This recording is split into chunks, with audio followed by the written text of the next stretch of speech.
Good afternoon, everyone, and welcome to Aquarium Live. I'm so excited to be joining you this afternoon. Now, if you are watching, we would love your questions as we explore today. We would love your thoughts. Now, we have a number that we can put up for you to text in just a moment. I have a couple of friends that are helping me in our studio today. I have Stacy, who is helping with all of our images behind me. I have Amanda and Allie, who are helping with all of your questions and thoughts and anything that you would like to share along with us today. Now, explorers, we have a special guest today who's going to be joining us. His name is Captain Joe from the Ocean Rangers.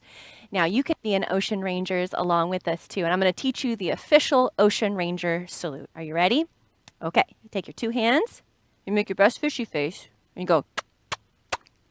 Excellent. So if you see Captain Joe come on the screen, you're welcome to give that official Ocean Ranger salute. All right, so here's that number. Oh, hello there, leopard shark. So here is that number if you'd like to text in. If you don't have an opportunity to text, don't worry. You can always shout out your answers because we're going to be playing some games today. You can write down your observations. However you would like to participate, you can tell your pets. I've done that before. All right, so as promised, we are going to be exploring a question that has come in. Do animals play? Or maybe even, how do we help our animals play? So we're going to have Captain Joe, since I'm going to be in the studio today, I have sent him up to do some exploring. Let's go ahead and check in with Captain Joe. Oh. Hello, boys and girls. It's Captain Joe of the Ocean Rangers. I'm here at the aquarium today investigating if our animals really do play. Oh, Captain Joe, I heard our penguins might be the animal to start with our investigations today. Okay, I'll meet you over there. All right, we're going to give a moment for Captain Joe to head up to our exhibit where we keep all of our penguins. Do you like penguins? Do you have questions about penguins? They're a very fun animal to explore. So as that is happening, I think we're going to start. Remember we said we might get a chance to play a game? Well, my friend Stacy is going to put a puzzle up. And this puzzle is going to slowly turn around and it has an animal hiding behind it. And then we're going to pause it and then give you a chance to call in and see if you know what animal it is or text in. Or again, you can just call it out. All right, Miss Stacy, let's go ahead and put that animal up. Ooh, this is a gray animal. Now, explorers, I want you to look closely. What do you notice that's special about this animal? Okay. I spy an animal that has gray, but is it gray all the way around its body? Not really. It has this light gray and dark gray pattern, but they're not all the same. Well, as we wait for you to maybe guess a few, we're going to go ahead and look at a live. Oh, we've had leopard and tiger shark as some of our guesses come in. Excellent. So what animal are these? Wings? Legs? Tentacles? No, they're fins, right? So what animal do you think has fins to help move it through the water? I wonder. All right. We've had a few more guesses that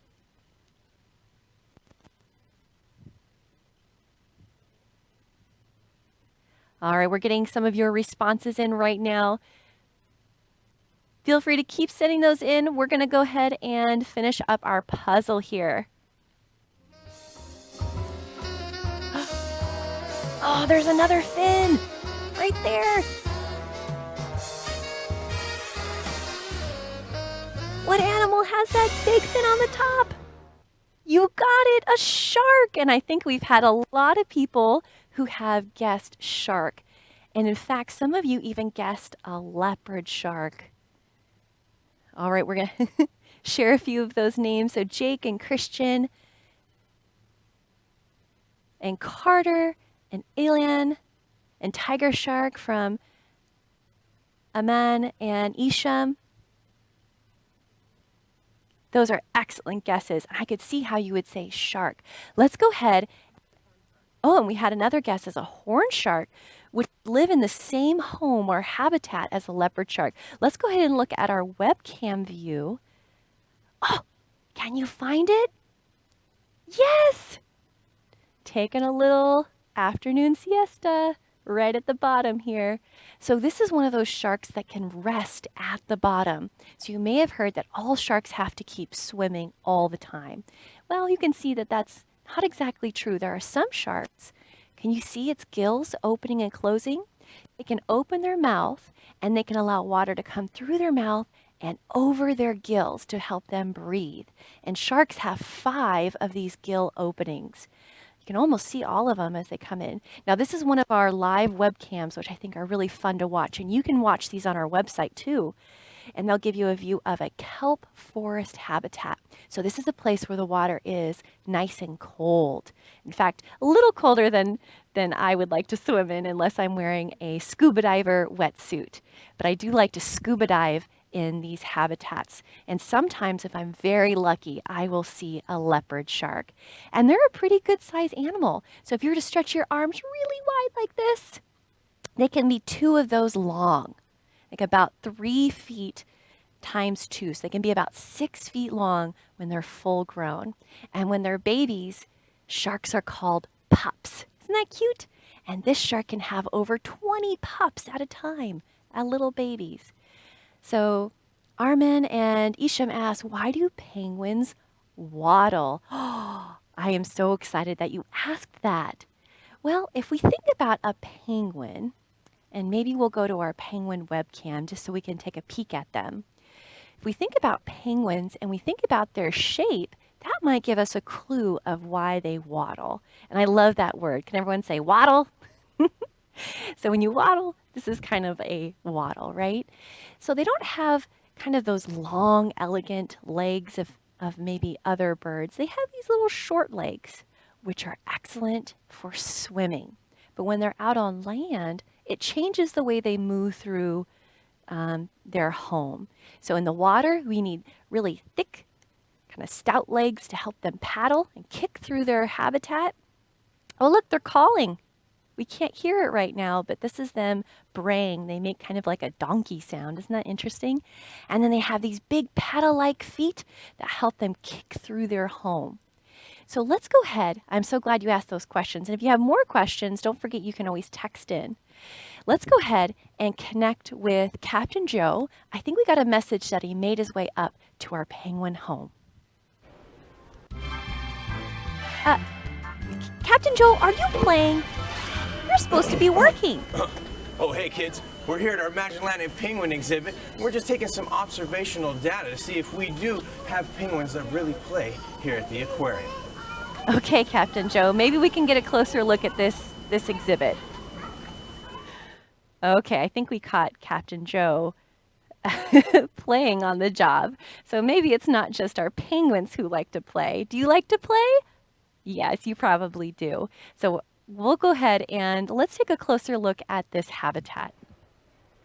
All right, so here's Captain Joe, and he's standing by some of our penguin models. They seem to be very curious about their environment, but I wonder how that helps them in their habitat.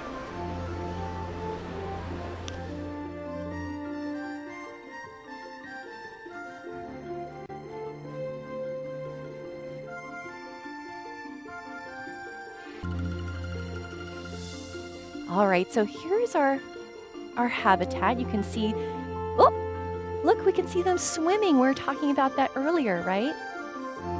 And do you notice that some of them have little tags? This helps them tell our animals apart. So they have little bands, and some of those have names on them, and some of them have these little beads, and those beads help us tell the animals apart. Now they all have their own little penguin personalities. Some are very, very friendly, and they come right up to their animal caretakers, or what we call our husbandry or aviculturists.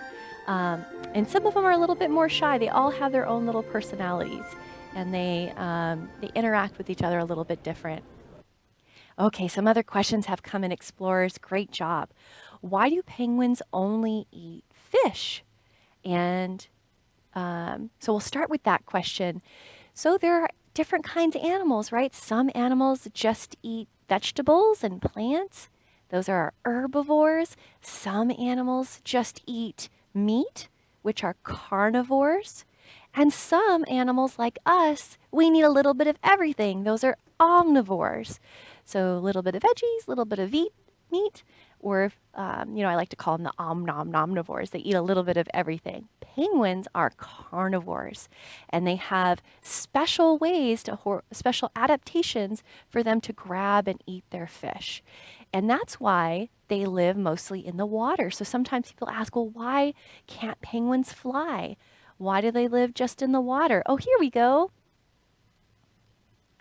So you can see that they have special parts to their bodies that allow them to live in the water habitat. They can climb out onto land, which is important when they want to have their babies. But they also have some really great adaptation. Again, they have these short little stubby legs and those powerful feet for swimming. That's really important for kicking around and swimming.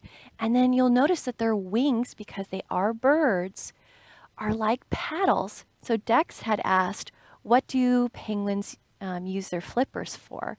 Oh, that's a great question. You'll see that they're in the water. And so that kind of ties your two questions together, right? So they eat fish and they have to swim pretty fast in order to catch those little schooling fish. And so they use their powerful back legs to kick, but they also use their wings like paddles.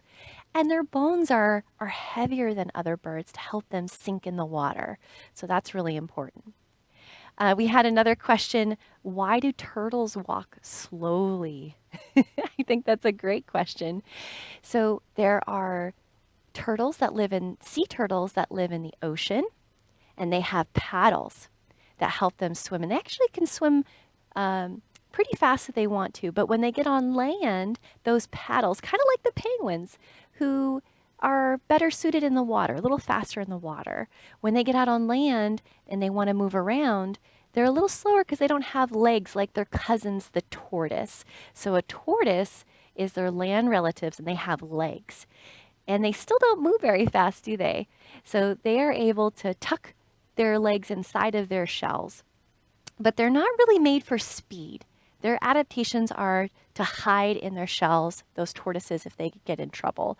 Because sea turtles can move a little faster, they don't need to tuck anything in. Those are good questions, explorers. I'm glad you're thinking about all the different kinds of animals that live in our ocean habitats. All right, so I think, let's see here. Let's go back to our webcam, Miss Stacy, for our animals. Let's take a look at some of those additional adaptations, those things that are helping our penguins survive in that cold ocean water. So you'll notice that our penguins here at the aquarium, they're not living on ice. They live on this beach here, and that is very similar to what it would be like in their natural habitat. It would be a rocky beach, and they have those little legs that help them waddle and climb up onto the rocks there. But did you know that not all penguins live on ice? Yeah, there are about 17 different kinds of penguins, and there are only 2 that live in the colder parts of our planet in the southern hemisphere, so the bottom of our planet near the Antarctic. So they live there year round. Sometimes there are other types of penguins that visit those areas and live on snow, but not all penguins live on snow. So the ones that we have here at the aquarium are quite happy not having any snow here. But what they do need is nice, cool water. So to survive in that cold water, they have really special feathers. And those feathers are really small, and I'm going to show you an example of some of those feathers. And they're really tightly packed together. And they look to me, remember we talked about I like to wear a diver's wetsuit, and that helps keep me warm when I swim. It's almost like their own little wetsuit. So it helps them trap a layer of air underneath their feathers, and they heat that trapped layer of air, and it keeps them nice and warm. And that's why sometimes when you see a penguin dive, you can see all those little air bubbles, and that's because they're trapping that underneath their feathers. Oh, look, they're having a little penguin conversation without us. So they're talking to each other. They're using their bodies and the way they move to kind of like communicate with each other. They're probably also making some sounds that we can't hear. All right, I'm going to go to my special camera, and I wanted to show you an example of a penguin feather. So here's some examples of penguin feathers. Now I'm really far away, but I can zoom in. And these feathers are different than feathers from other birds. They're much shorter. We'll let them zoom in. Okay, so here's what I wanted to show you. So this part right here is what sticks out. This is what you can see. And the other feathers, they join really closely on top of each other. They have what we call really dense feathers, or packed together. And that's again to help them trap that air. And then right here, do you notice how floofy it is? This is the down part of their feathers. So this part here helps trap the air, and it's kind of like a big poofy jacket for them. And it's shaped that way on purpose.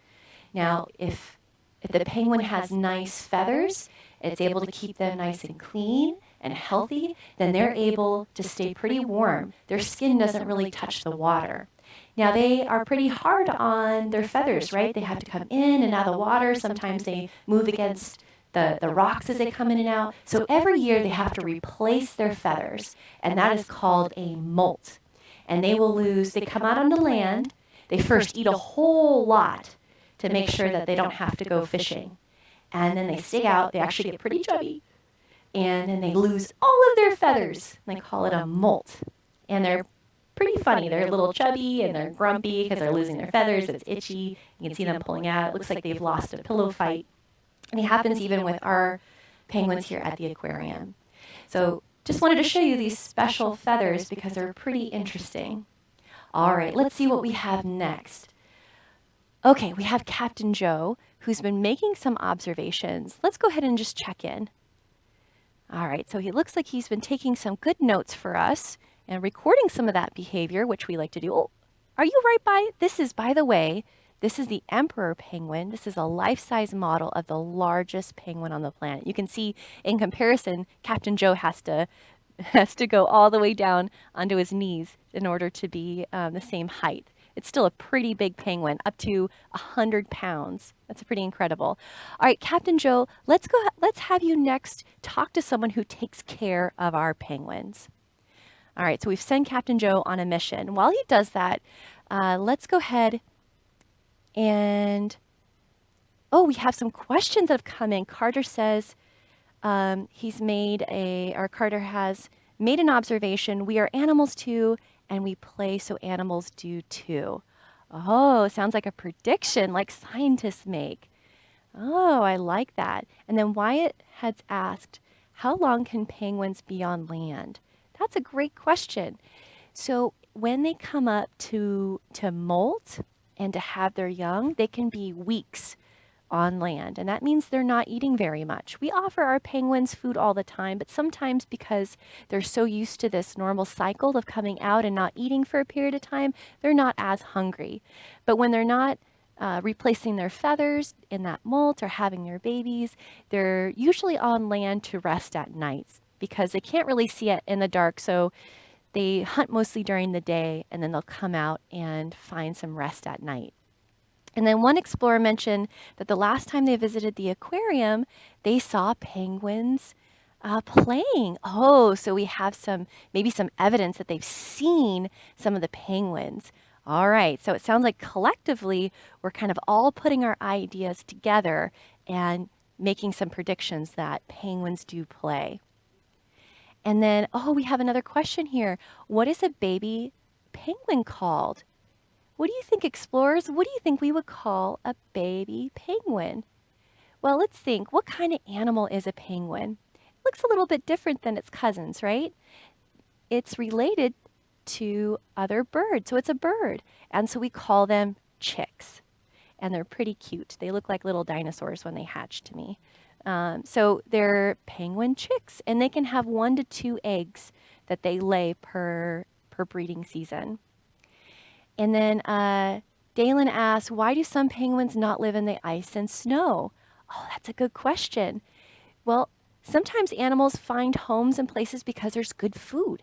And so some penguins might find good food in those cold places, and others, like the Magellanic penguins, they have found places that give them food and shelter, even though it's a little bit warmer. And so penguins have spread out because there's enough food and shelter in different places around our planet. And then Dext asks, why do penguins have stripes? Oh, that's a really good question. In fact, our Magellanic penguins here have have these two stripes here, but not all penguins have stripes, right? There are different kinds of penguins out there. We saw the model of the emperor penguin even has some orange color on it. So I'm not sure exactly why they have the two stripes, but I will tell you that when they're first hatched and they have their first set of feathers to their body, they don't have the double stripes.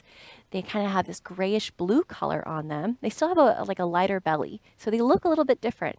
And then after being around for a year, there we go, no stripes. But they still have, you'll notice, dark on their back and light on their belly. And that's important. That's a special kind of camouflaging, and we call that counter shading. So I think, oh, hold on one second. I have my plush animal here. There we go. My stuffed animal version doesn't look as cute as my penguins here. So what happens is when they're younger, kind of like teenagers, they have this coloration to their body, but it still helps them hide. So if you're a penguin and you're swimming around and you're, let's say, maybe a bigger animal that might want to eat them, and you're swimming from above the water, looking down, it might be hard because it's a darker color to see them. Or if the penguin's swimming up here and your predator swimming by and you look up, you may not be able to see the penguin because of that light belly, because it's lighter when you look up. So that is a type of camouflage. Now, why this penguin in particular has stripes, I'm not sure. Maybe it's something that that they look for in each other. Sometimes colors are used to kind of talk to each other. Those are great questions. And another question that came in, are there different kinds of penguins? Yes, there's a whole bunch of different kinds. There's actually 17 different kinds of penguins. We saw the emperor penguin can be really, really tall, and they can weigh anywhere from like 90 to 100 pounds, which is pretty incredible. Look how tall those babies are. A little different than the ones that we have here at the aquarium. And then down to the very smallest, we have the fairy, or the little blue penguins, and they're only about this big. They live in places like Australia and New Zealand, and they actually live out in the rainforest. So they hunt during they actually like to hunt during the day, and they come back to shore at nighttime, right as the sun is setting, so that predators won't grab them. So yeah, you can see this one is even bluish. There are so many fun things to learn about penguins. Now you'll notice that some things are kind of the same though, right? So even though they have different colors, a little bit of different colors, they're still, again, dark on the top and light on the bottom. So I think that's super cool. All right, let's go ahead and see. Oh, you know what? I'm getting a message that we have another special guest. We have our friend Kara, who takes care of our sulfur-crested cockatoo named Lola. And we have asked Kara if she plays with Lola. Let's go ahead and learn a little bit more. Hi, my name is Kara. I'm an aviculturist here at the aquarium in the Pacific. That just means that I take care of a lot of the birds that live here at the aquarium. And this is Lola. Lola is one of our program animals. He is a sulfur-crested cockatoo. Our program animals are animals that we take to other places like schools, and we do presentations with him here to educate the public about animals in the wild. Right? Can you say hi? Good boy. Blow kisses. Good boy. So some of the things we do for Lola during his playtime are we like to give him a bath sometimes. Sometimes he likes to have toys that he likes to play with. Sometimes he likes to just do really fun behaviors. Lola is about as smart as a 3 or 4-year-old child, so he likes to do really, really fun things. He actually likes to do these behaviors that we do with him, so it's fun time for him. Even though it's a training session, it's also fun. Peekaboo!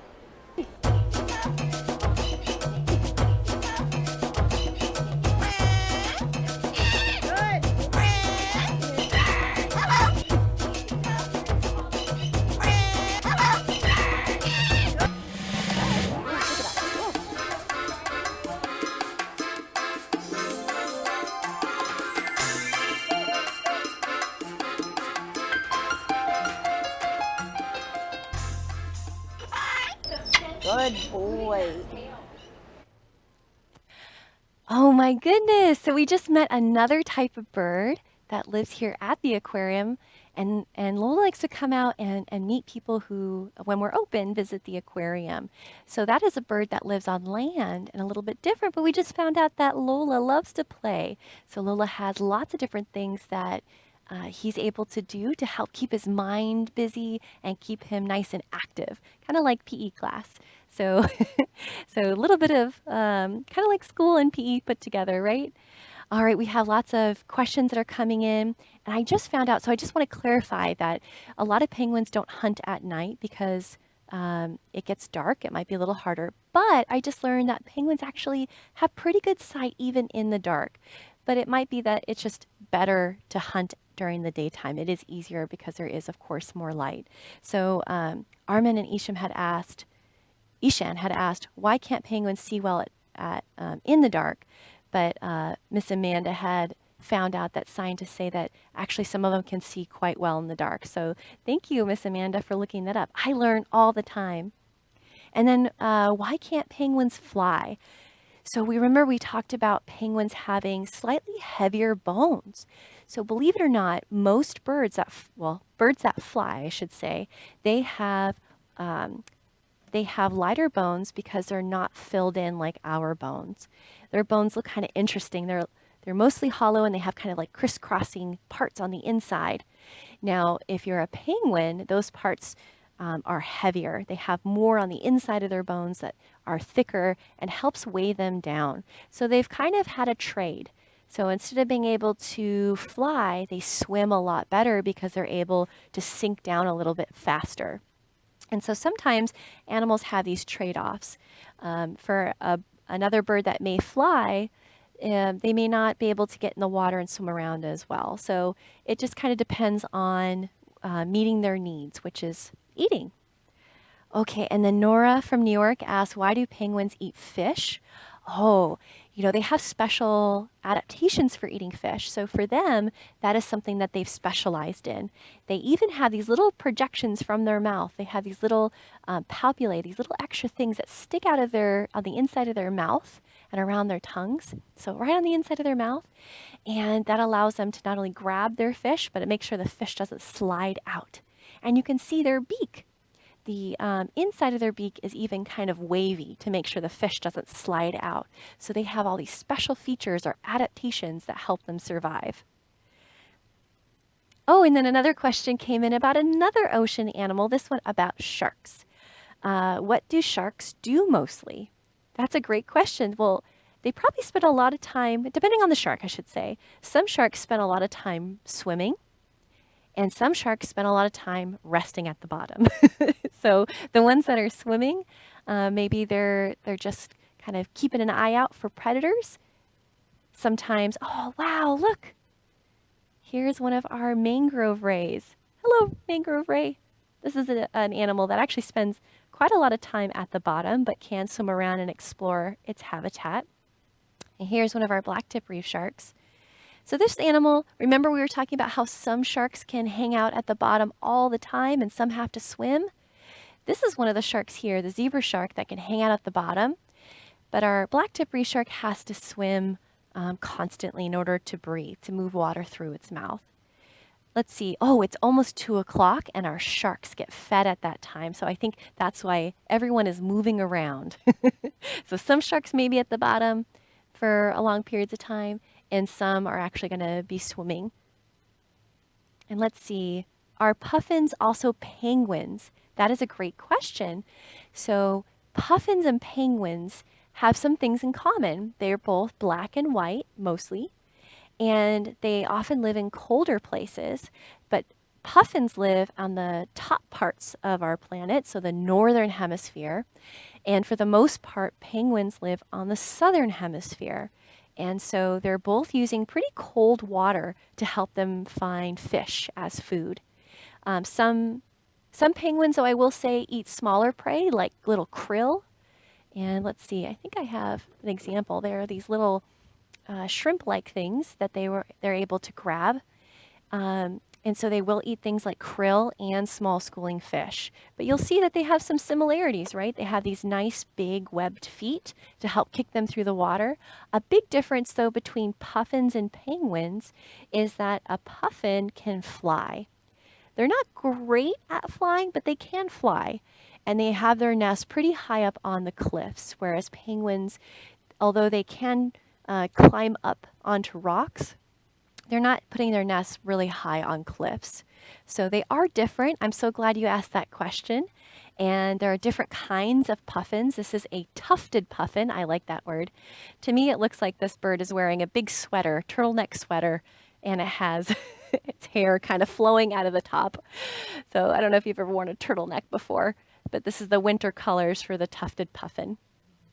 And I think those are all the questions that have come in so far. Explorers, I am so excited that you've been asking all of these questions. Now, we had asked Captain Joe to talk with one of our aviculturists. Now, aviculture is basically the care of birds. And so we have people in our husbandry animal care staff that's what they do professionally. They study birds and they help us with our birds here, or they take care of birds, I should say. So let's go ahead and check in with Captain Joe, and I think he has a special guest. Welcome back, boys and girls. I'm here with my friend Matt. He works with a lot of our birds here at the aquarium. Matt, we're investigating if our animals here at the aquarium like to play. Can you help us out with that question? Oh yeah, most of our animals are naturally curious. Our penguins especially like to investigate their surroundings. They like to look under the water and above the water. So we like to give them enrichment, things to play with while they do that. Now, enrichment. Can you explain a little bit more about what that means to our guests? Sure. Enrichment is a way of keeping our animals from being bored, from being lazy. It keeps their mind stimulated and it keeps their body active, just like kids would play with toys. And we like to use things like balls and dog toys, and they even like to play with bubbles. Bubbles? Yeah, some of these are actually looking very familiar to me. I'm sure a lot of our guests have seen these before. Sure, it's the same type of thing that you would use for your pets at home. Awesome, very cool. And I imagine these are probably pretty fun for our animals. We like to think so. Awesome, awesome. Well, Matt, I'm sure you have a lot of things that you have to do, get back to our animals.